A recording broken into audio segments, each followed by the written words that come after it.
Students, कैसे हैं आप सभी। उम्मीद है बेहतर होंगे और वीडियोस को एंजॉय कर रहे होंगे और डेफिनेटली इनसे कुछ सीख रहे होंगे।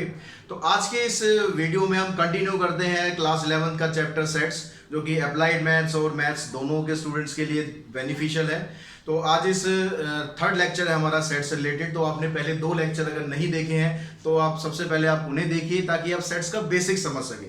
जब आपको बेसिक समझ आएगा तो वीडियो में आप बहुत कंफर्टेबल महसूस करेंगे, सब कुछ आपको समझ में आएगा।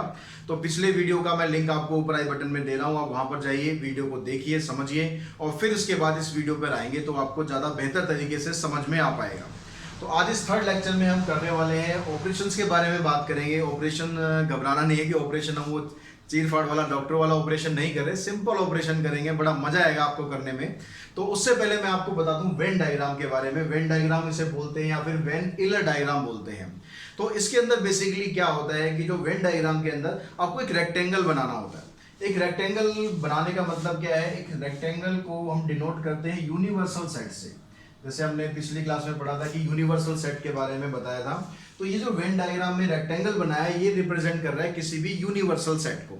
अब इस यूनिवर्सल सेट में हमें करना क्या है, अब ये डिपेंड करता है क्वेश्चन टू क्वेश्चन कि हमें किस तरह से यहाँ रिप्रेजेंट करना है। मान लो आपके पास कोई 2 सेट है, अगर मैं कहता हूँ कि A is a subset of B और मेरे को यहाँ पर वेन डायग्राम में इसको रिप्रेजेंट करना है। तो A is a subset of B का मतलब क्या था कि A के जितने भी एलिमेंट है वो सारे B के अंदर है, यानी A के अंदर कम एलिमेंट है। तो A अगर सेट यहाँ पर है, मान लो A मैंने यहाँ रिप्रेजेंट कर दिया, तो B के अंदर भी ये सारे के सारे एलिमेंट हैं और इसके अलावा कुछ और एलिमेंट भी हो सकते हैं। तो सेट B के अंदर ही ये सेट A आ जाएगा। तो A is a subset of B, इस तरह से आप रिप्रेजेंट कर सकते हैं। अगर यहाँ पर उल्टा हो जाता है कि B is a subset of A, तो A बाहर चला जाएगा और B अंदर आ जाएगा। या फिर यहाँ पर आप एलिमेंट के थ्रू भी शो कर सकते हैं। मान लो हमारे पास एक यूनिवर्सल सेट है। यूनिवर्सल सेट क्या है, सेट ऑफ नेचुरल नंबर। अब नेचुरल नंबर बहुत सारे होते हैं तो उन सब का सेट है हमारे पास एक, और एक सेट में A ले लेता हूं। A मान लो सपोज मैं कहता हूं कि प्राइम फैक्टर ऑफ 20 क्या है, प्राइम फैक्टर ऑफ 20। तो 20 के जो भी प्राइम फैक्टर होते हैं वो सेट A के अंदर आ रहे हैं। तो इसको अगर हम वेन डायग्राम से रिप्रेजेंट करें तो देखिए कैसे होगा। ये हमारा वेन डायग्राम बन गया यूनिवर्सल सेट के साथ। अब यहां पर यूनिवर्सल सेट क्या है, जितने भी नेचुरल नंबर है वो सब हैं और A क्या है, प्राइम फैक्टर ऑफ 20। तो 20 के जो प्राइम फैक्टर होते हैं वो सेट A के अंदर आप लिख दो। क्या क्या हो सकते हैं, 2 प्राइम नंबर है, 20 का फैक्टर भी है, 2 के अलावा और क्या हो सकता है, 3 से तो ये होगा नहीं, 5 हो गया, यानी 2 हो गया और एक 5 हो गया। ये 2 प्राइम फैक्टर हो गए, और तो नहीं है ना इसके अलावा कोई, ध्यान से देख लो, इसके अलावा और कोई प्राइम फैक्टर इसका नहीं है। अगर मैं यहाँ से प्राइम फैक्टर वर्ड हटा दूंगा तो बस प्राइम वाले नंबर को छोड़ के जितने भी फैक्टर हैं वो सारे लिख देंगे। तो वो तो आप कर सकते हैं, समझदार हैं आप। तो अब मैं आपको क्या बताना चाह रहा हूँ, यहाँ पर मैंने A तो ये लिख दिया, 2 और 5 इसके अंदर आ रहा है और यूनिवर्सल क्या था, नेचुरल नंबर। तो बाकी के जो नेचुरल नंबर है वो इस यूनिवर्सल सेट के अंदर कहीं भी आप दिखा सकते हो। 4 हो गया, 6 हो गया, 7, 9, 10, 11, बहुत सारे नंबर है, ये सारे के सारे इसके बाहर हो जाएंगे। सेट A हमने यहाँ पर रिप्रेजेंट कर दिया। तो इस तरह से आप दिखा सकते हैं। या फिर जो मोस्ट जो कॉमन तरीका होता है कि हम जो हमारा आंसर होता है उसको हम शेड कर देंगे। जो शेडेड पोर्शन होगा वो हमारा आंसर को रिप्रेजेंट करेगा। वो हम अभी सीखते हैं कि धीरे धीरे किस तरह से वेन डायग्राम बनाने हैं। तो पहले हम ऑपरेशंस करते हैं, ऑपरेशंस के साथ साथ वेन डायग्राम भी सीखते चलेंगे कि किस तरह उनके वेन डायग्राम बनाए जाते हैं। तो जब ऑपरेशंस हम करेंगे यहाँ पर, operations on sets, operations on sets, तो सबसे जो पहला ऑपरेशन होता है उसको हम बोलते हैं यूनियन ऑफ सेट। क्या नाम है इसका, यूनियन ऑफ सेट्स। अब ये यूनियन का जो नाम है इससे ही आपको अंदाजा कुछ कुछ लग रहा होगा कि यूनियन का मतलब क्या होता है। पहले मैं उसके सिंबल की बात कर लूं।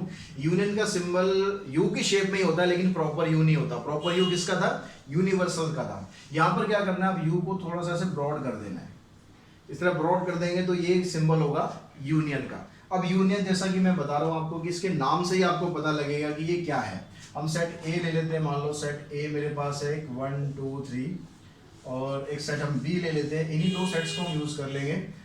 इसमें ले लेते हैं हम 2, 3, 4, 5, ये 2 सेट आ गए। अब मुझे निकालना है इनका यूनियन। तो यूनियन देखो कैसे निकलेगा, क्या निकलेगा, और इसका वेन डायग्राम भी हम समझेंगे। तो यूनियन में क्या करना है, जैसा कि इसके नाम से शो हो रहा है, यूनियन का मतलब होता है इकट्ठा कर लेना सबको, एक यूनियन बना लेना, एक यूनिटी बना लेना। अलग अलग तरह की यूनियन होती है, स्टूडेंट यूनियन होती है, पेरेंट यूनियन होती है, टीचर्स यूनियन होती है, लॉयर्स यूनियन होती है, सबकी यूनियन होती है। तो उस यूनियन में क्या होता है, जितने भी लोग होते हैं वो सारे एक जगह इकट्ठे हो जाते हैं। तो यहाँ पर भी हमें क्या करना है, सेम ही काम करना है कि सेट ए और सेट बी का जब आप यूनियन करेंगे तो सेट ए के जो एलिमेंट है वो आपको सारे लिख देने हैं और सेट बी के एलिमेंट भी सारे लिख देने हैं। लेकिन देखो यहाँ पर दो एलिमेंट ऐसे हैं जो दो अलग अलग जगह हैं, मतलब 2 और 3 ए के अंदर भी आ रहा है और 2 और 3 बी के अंदर भी आ रहा है, इस पार्टी में भी है उस पार्टी में भी है। तो जब आप इनका यूनियन करोगे तो दोबारा उनको लिखने की जरूरत तो नहीं है। सेट में भी हम क्या करते हैं, जो एलिमेंट रिपीट होता है एलिमेंट को हम रिपीट नहीं करते हैं, लिखते नहीं है उसको। तो हम क्या करेंगे, यहाँ पर 4 को लिख लेंगे और 5 को लिख लेंगे। तो इसके अंदर ए के सारे एलिमेंट आ गए, बी के सारे एलिमेंट आ गए, यानी यूनियन का मतलब क्या हुआ, ऐसा एक सेट जिसके अंदर ए के, बी के या सी भी दिया हुआ है तो सी के, उन सब के एलिमेंट उसके अंदर आ जाए। ठीक है, ये हो गया हमारा पहला ऑपरेशन। इसका हम वेन डायग्राम भी समझ लेते हैं कि वेन डायग्राम इसका कैसे बनेगा। अगर आप इसका वेन डायग्राम बनाएंगे तो इसके वेन डायग्राम में हम क्या करते हैं, सेट ए और सेट बी दोनों को ओवरलैप मैंने कर दिया। ओवरलैप क्यों किया है, क्योंकि कुछ एलिमेंट इसके अंदर ऐसे हैं जो ए के अंदर भी हैं और बी के अंदर भी हैं।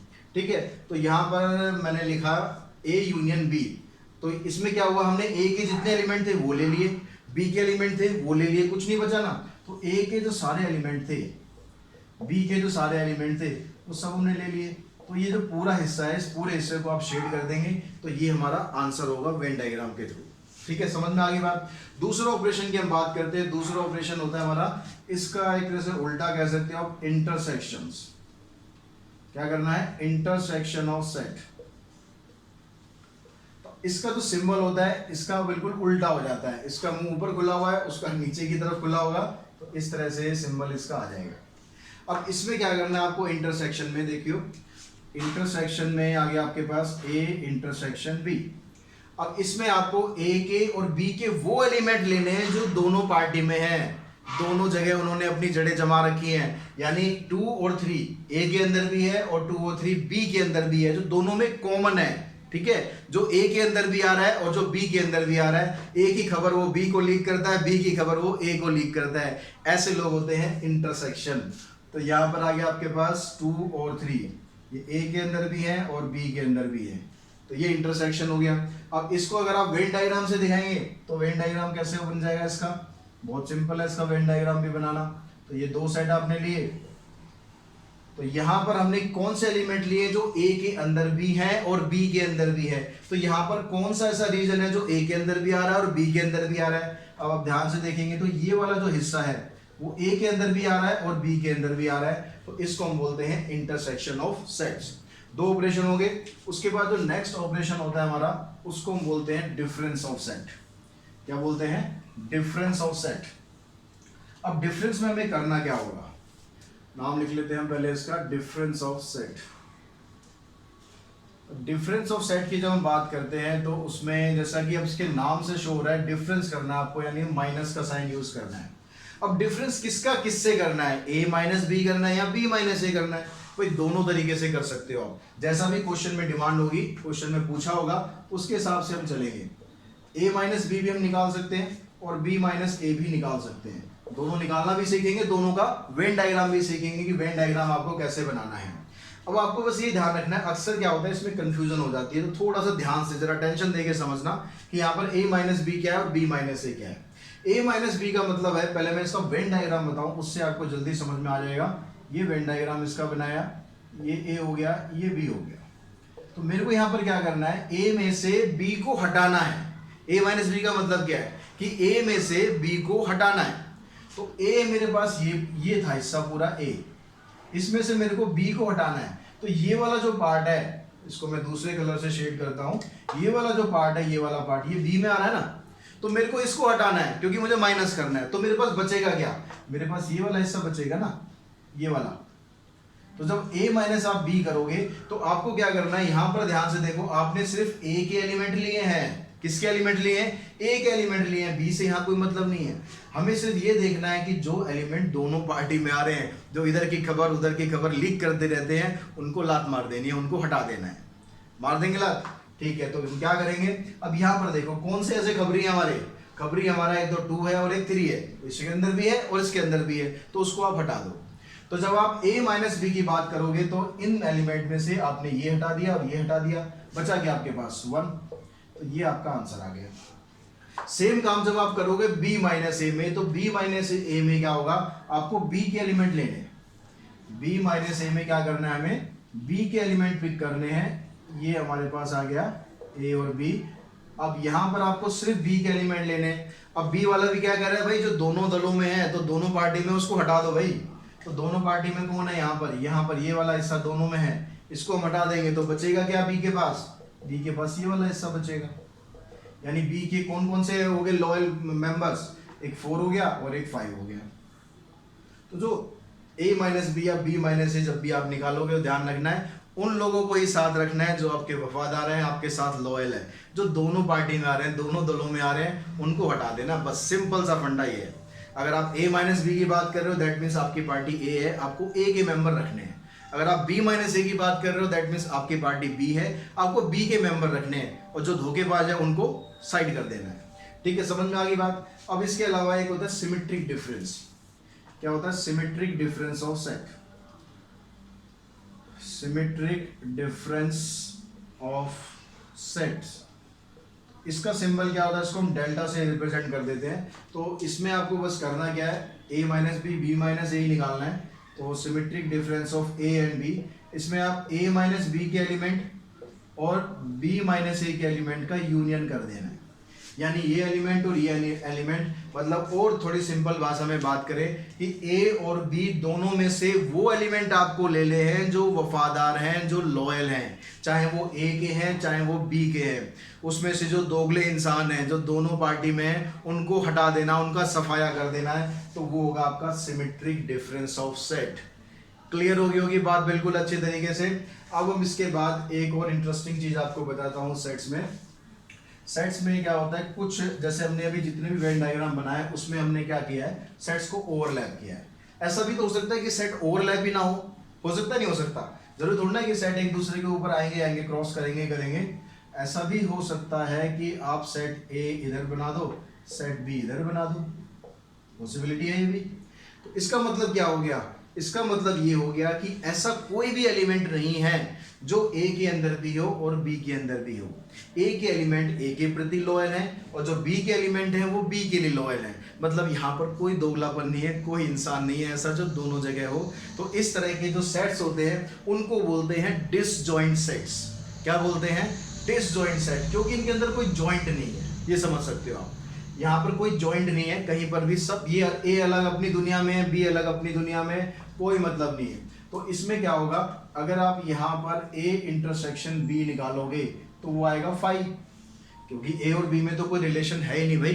A बिल्कुल अलग है, B बिल्कुल अलग है, दोनों में कुछ भी ऐसा नहीं है जो कॉमन है। तो कुछ भी कॉमन नहीं है तो इंटरसेक्शन क्या आएगा, इंटरसेक्शन कुछ भी नहीं आएगा, मतलब 5 आ गया। 5 मतलब नल सेट। अगर ये 5 आता है तो आप कह सकते हो कि A and B are disjoint sets. ठीक है, A and B are disjoint sets. अब यहाँ पर एक और इंटरेस्टिंग चीज मैं आपको बताता हूँ। ऐसे इंटरेस्टिंग चीज मैं आपको बताता रहूंगा, आप बस मेरे साथ बने रहिए, वीडियो को एंड तक देखिए, सब चीज आपको समझ में आएगी। अभी हमने क्या किया, डिफरेंस निकाला, A माइनस बी निकाला, ये सेट A था, ये सेट B था। A माइनस बी क्या था, A माइनस बी अभी भी हमने डिस्कस किया, ये वाला हिस्सा था हमारा A माइनस बी। ठीक है, जो ये वाला हिस्सा है इधर वाला, इसको मैं ऐसा करता हूँ दूसरे कलर से शेड कर देता हूँ, आपको समझने में और आसानी रहेगी। ये वाला हिस्सा क्या है, B माइनस ए, और जो पार्ट बीच में आ गया, इसके बीच में कौन सा हिस्सा आया, ये वाला हिस्सा, ये क्या था हमारा, ये होता है हमारा इंटरसेक्शन। ठीक है, क्या होता है ये, इंटरसेक्शन। अब ध्यान से आप देखेंगे क्या इन तीनों कलर में कुछ कॉमन है, कोई कलर ऐसा है जो दूसरे कलर में शिफ्ट हो रहा हो, कुछ नहीं है ना। तो इसका मतलब क्या हुआ कि जो A माइनस बी है, A माइनस बी और A इंटरसेक्शन B और B माइनस ए, ये तीनों के तीनों क्या है, डिसजॉइंट सेट्स हैं। क्या है, डिसजॉइंट सेट्स है। अभी डिसजॉइंट सेट की डेफिनेशन हमने करी क्या था, कि दोनों में कुछ भी कॉमन ना आए। जरूरी नहीं कि वो दूर दूर ही हो, पड़ोसी भी हो सकते हैं। जैसे यहाँ पर है, यहाँ बिल्कुल ये इसकी बाउंड्री टच कर रही है, इसकी बाउंड्री टच कर रही है, बाउंड्री टच कर रही है, लेकिन कॉमन तो फिर भी कुछ नहीं है। तो इसका मतलब क्या हुआ कि अगर आप डिफरेंस निकालते हैं a माइनस बी या b माइनस ए, या उसका इंटरसेक्शन निकालते हैं, उनमें कॉमन कुछ भी नहीं आएगा, कॉमन कुछ नहीं आएगा, तो उस सेट को हम बोलेंगे डिसजॉइंट सेट्स। तो यहाँ तक के ऑपरेशंस आपको आई थिंक बहुत अच्छे से क्लियर हो गए होंगे। इसके बाद एक नेक्स्ट टर्म आती है कॉम्प्लीमेंट ऑफ सेट्स। कॉम्प्लीमेंट दे रहा हूं मैं आपको, बहुत अच्छे बच्चे हो आप लोग, कॉम्प्लीमेंट है आप सबके लिए। क्या है? कॉम्प्लीमेंट। बड़ा अच्छा लगता है ना कोई अगर कॉम्प्लीमेंट आपको देता है, तो सभी को कॉम्प्लीमेंट अच्छा लगता है। तो अगर आपको वीडियो पसंद आ रही है तो मुझे भी आप जरूर कॉम्प्लीमेंट दें, कुछ ना कुछ अच्छे अच्छे कमेंट करें। अगर वीडियो पसंद आ रही, नहीं पसंद आ रही है तो भी बताएं कि क्या कमियां हैं, उसको हम आगे धीरे धीरे ठीक करने की कोशिश करेंगे। तो कॉम्प्लीमेंट ऑफ सेट क्या होता है? इसके लिए आपको एक तो क्या चाहिएगा, हमेशा एक यूनिवर्सल सेट चाहिएगा। आप कॉम्प्लीमेंट करते हो तो कुछ ना कुछ उसके अंदर खासियत होती है ना, खासियत के हिसाब से आप देखते हो, तो वो खासियत हमें देखनी है यूनिवर्सल के हिसाब से।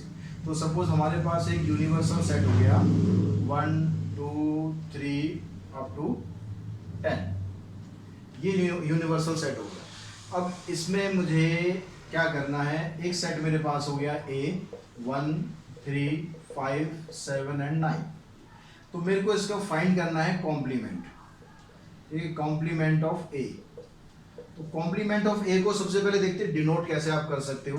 कॉम्प्लीमेंट ए को आप ऐसे लिख सकते हो, ए के ऊपर सी लगा दो छोटा सा, ये कॉम्प्लीमेंट हो गया, या फिर आप ए के ऊपर डैश लगा दो, ये भी कॉम्प्लीमेंट हो गया। तो जब आप कॉम्प्लीमेंट निकालेंगे तो इसका मतलब क्या होगा कि आपको ए में से वो एलिमेंट देखने हैं बी यूनिवर्सल से कंपेयर करके जो ए में नहीं आए हैं। ठीक है, ए के वो एलिमेंट यूनिवर्सल से कंपेयर करने हैं जो ए में प्रेजेंट नहीं है, ए के अलावा जो बाकी रह गए। इसको भी हम जरा वेन डायग्राम से समझें और अच्छी तरह आपको क्लियर होगा। ये यूनिवर्सल सेट है, ये आपका सेट है ए में ये एलिमेंट आ गए सारे। हमें क्या करना है, एक कॉम्प्लीमेंट निकालना है, तो वो एलिमेंट चाहिए जो ए में नहीं है। ए में नहीं है तो कौन से आपका शेड हो गया पार्ट, ये वाला पूरा पार्ट शेड हो गया ना, ये सारा का सारा हिस्सा किसमें, ए में नहीं है। तो हम यहाँ पर क्या लिखेंगे, यूनिवर्सल में कंपेयर करो, देखो 1 ए के अंदर है, उसको छोड़ देंगे, 2 नहीं है ए के अंदर, 4 नहीं है, 6 नहीं है, 8 नहीं है और 10 नहीं है। तो किसी भी सेट का जब आप कॉम्प्लीमेंट निकालेंगे तो हमेशा आपको उसके यूनिवर्सल से कंपेयर करना है। यूनिवर्सल में से वो सारे एलिमेंट आप लिखते जाओ जो सेट ए के अंदर प्रेजेंट नहीं है, इसको बोलते हैं कॉम्प्लीमेंट ऑफ सेट। अब यहाँ पर एक बड़ी इंटरेस्टिंग चीज आप देखोगे कि ए में और ए डैश में, ए डैश मतलब कॉम्प्लीमेंट, उसमें कॉमन कभी कुछ नहीं आएगा, क्योंकि आप ए डैश में वही तो एलिमेंट लिखोगे जो ए में नहीं है, जो ए में नहीं है वो इसमें आ गए। तो इसका मतलब इनका आप कभी भी इंटरसेक्शन निकालोगे तो वो हमेशा 5 के बराबर आएगा। ठीक है, ए और उसके कॉम्प्लीमेंट का इंटरसेक्शन कभी भी निकालेंगे तो वो 5 के बराबर ही आएगा। इसके अलावा कुछ और प्रॉपर्टी भी होती है कॉम्प्लीमेंट्स की, वो मैं आपको भी बताता हूँ। तो बच्चों प्रॉपर्टी हम समझते हैं यहाँ पर, जो कॉम्प्लीमेंट की कुछ प्रॉपर्टीज होती हैं जो आपको पता होनी चाहिए, तो वो प्रॉपर्टीज भी मैं आपको बताता हूँ, साथ साथ हम उसको वेरीफाई भी कर लेंगे ताकि वो आपको अच्छी तरह से समझ में आ जाए। सबसे पहला जो लॉ होता है, कॉम्प्लीमेंट लॉ होता है, इसमें हम क्या करते हैं कि किसी भी सेट का और उसका कॉम्प्लीमेंट का अगर आप यूनियन करोगे तो वो यूनिवर्सल के बराबर आएगा। तो यहाँ पर हम इसको समझ भी लेते हैं कैसे आएगा, देखो एक एक करके। ये एक सेट मैंने ले लिया यूनिवर्सल 1 2 3 4 5, ए आ गया 1 3 5, छोटा सेट लिया ताकि आपको समझ में आ जाए सही से। इसका कॉम्प्लीमेंट निकालते हैं तो कॉम्प्लीमेंट आ गया इसका 2 और 4। ए की वो एलिमेंट यूनिवर्सल में से आपको देखना है कि जो ए के एलिमेंट आ गए उनको छोड़ देना है। मतलब यहाँ पर देखो 1 आ चुका है, 3 आ चुका है, 5 आ चुका है, इसको आप छोड़ देंगे तो बचेगा क्या, 2 और 4, वो इसके कॉम्प्लीमेंट में आ गए। अब देखो यहाँ पर देखो ए यूनियन कॉम्प्लीमेंट ऑफ ए, अगर हम इन दोनों का यूनियन करते हैं, इन दोनों का यूनियन का मतलब इनको हम इकट्ठा करते हैं। इकट्ठा करेंगे तो क्या आ रहा है हमारे पास, देखो इकट्ठा करेंगे तो 1 भी आ जाएगा, 2 भी आ जाएगा, 3 भी आ जाएगा, 4 भी आ जाएगा और 5 भी आ जाएगा। ये क्या था, यूनिवर्सल सेट ही तो था, तो इसलिए जब भी आप ये करेंगे तो हमेशा यूनिवर्सल आएगा। लेकिन अगर आप इनका इंटरसेक्शन करने की कोशिश करेंगे, जो अभी हमने डिस्कस भी किया कि इनमें कॉमन कभी भी कुछ भी नहीं आएगा, तो इसका इंटरसेक्शन हमेशा 5 के बराबर ही आएगा। ठीक है, दूसरा जो लॉ होता है इसको हम बोलते हैं डी मॉर्गन्स लॉ। इन डी मॉर्गन्स लॉ में क्या है, आपके पास 2 सेट होंगे ए और बी। तो यहाँ पर मैंने अभी दूसरा सेट नहीं लिखा हुआ है कोई, तो हम एक सेट और ले लेते हैं। सपोज हमने एक बी सेट ले लिया, बी के अंदर आ गया आपके पास 1 और 5, और इसका जब कॉम्प्लीमेंट निकालेंगे तो इसमें 1 और 5 को आप छोड़ देंगे तो क्या आएगा आपके पास, 2 आएगा, 3 आएगा और 4 आएगा। अब यहाँ पर देखो, यहाँ क्या है, ए यूनियन बी का कॉम्प्लीमेंट है, तो पहले ए यूनियन बी हम निकालते हैं कि वो क्या आएगा, ए यूनियन बी।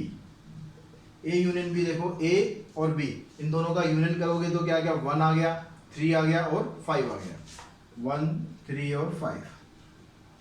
अब इसका अगर आप कॉम्प्लीमेंट करेंगे तो क्या आएगा, इसका कॉम्प्लीमेंट क्या आ जाएगा, 1 3 5 को छोड़ दो यूनिवर्सल में से, 1 3 और 5 को छोड़ दो तो ये आएगा 2 और 4 ही आएगा। अब ये किसके बराबर बताया गया यहाँ पर, complement of A intersection complement of B. Complement of A ये है हमारे पास, कॉम्प्लीमेंट ऑफ बी ये है। इन दोनों का अगर आप इंटरसेक्शन करोगे, इन दोनों का इंटरसेक्शन करोगे तो 2 और 4 ही आ रहा है ना। तो यहाँ पर ये जो रिजल्ट आ रहा है आपके पास और ये जो रिजल्ट आ रहा है दोनों बराबर आ रहे हैं। इसका मतलब क्या हो गया कि ए यूनियन बी का कॉम्प्लीमेंट करो या फिर आप ए कॉम्प्लीमेंट और बी कॉम्प्लीमेंट का इंटरसेक्शन करो, रिजल्ट दोनों का सेम आएगा। सेम ऐसे ही अब जो सेकंड प्रॉपर्टी है वो भी आप वेरीफाई कर सकते हो। उसमें फर्क क्या है, बस यहाँ यूनियन है तो यहाँ इंटरसेक्शन हो गया, यहाँ इंटरसेक्शन है तो यहाँ पर यूनियन हो गया। इस लॉ को हम बोलते हैं डी मॉर्गन्स लॉ। अब इसके अलावा और हमारे पास सेकंड जो थर्ड लॉ है वो क्या है, वो है लॉ ऑफ डबल कॉम्प्लीमेंट। बहुत सिंपल है, जैसे ये कॉम्प्लीमेंट है, फिर इसका आप दोबारा कॉम्प्लीमेंट करोगे तो क्या आएगा, देखो दोबारा कॉम्प्लीमेंट करके देख लेते हैं। इसका हमने कॉम्प्लीमेंट किया तो अब आपको ये वाले एलिमेंट छोड़ देने हैं यूनिवर्सल में से, 2 और 4 को छोड़ देना है, बचेगा क्या, 1 3 और 5।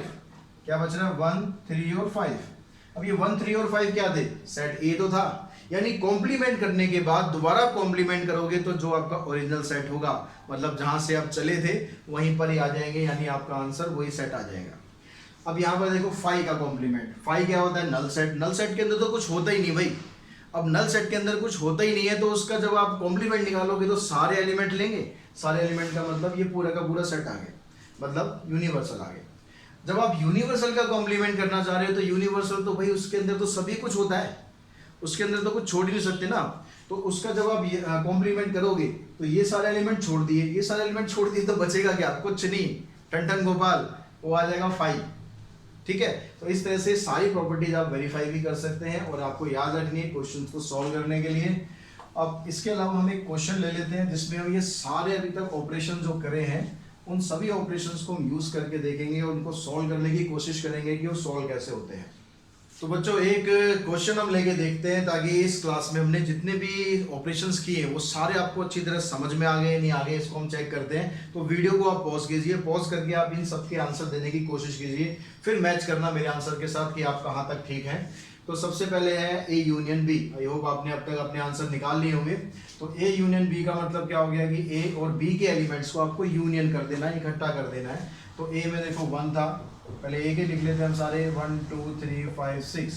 और उसके बाद बी के एलिमेंट देखते हैं, 1 ऑलरेडी आ चुका है, 2 ऑलरेडी आ चुका है, 3 भी आ चुका है, 4 रह गया। तो 4 हम यहाँ पर और लिख लेंगे। तो आप इसको सीक्वेंस में लिखे 1 2 3 4 5 6, या आप ऐसे लिख दें, कोई मैटर नहीं करता, दोनों आंसर आपके ठीक है।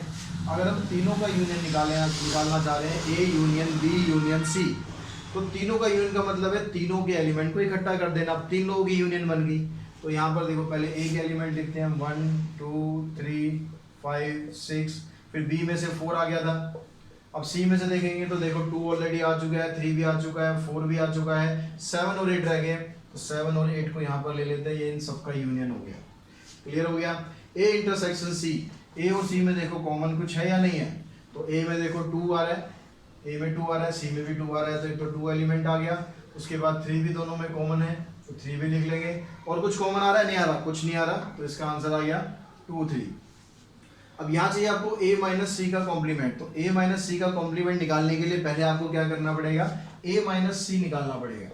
a माइनस सी देखो क्या है, a माइनस सी में डिफरेंस में क्या बताया था आपको, सिर्फ a के एलिमेंट देखने हैं और जो दोनों में है, जो धोखेबाज एलिमेंट है उनको छोड़ देना है। तो यहाँ पर देखो 2 और 3 दोनों में, इसमें भी है और इसमें भी है, तो इसको आप छोड़ दो, 1 5 और 6, तो ये आ गया a माइनस सी। अब इसका आपको करना है कॉम्प्लीमेंट। तो a माइनस सी को आप कहाँ देखेंगे, कॉम्प्लीमेंट जब भी देखेंगे तो हमेशा यूनिवर्सल की तरफ जाएंगे। तो यूनिवर्सल में से आप 1 को 5 को और 6 को छोड़ दो, 1 को छोड़ दो,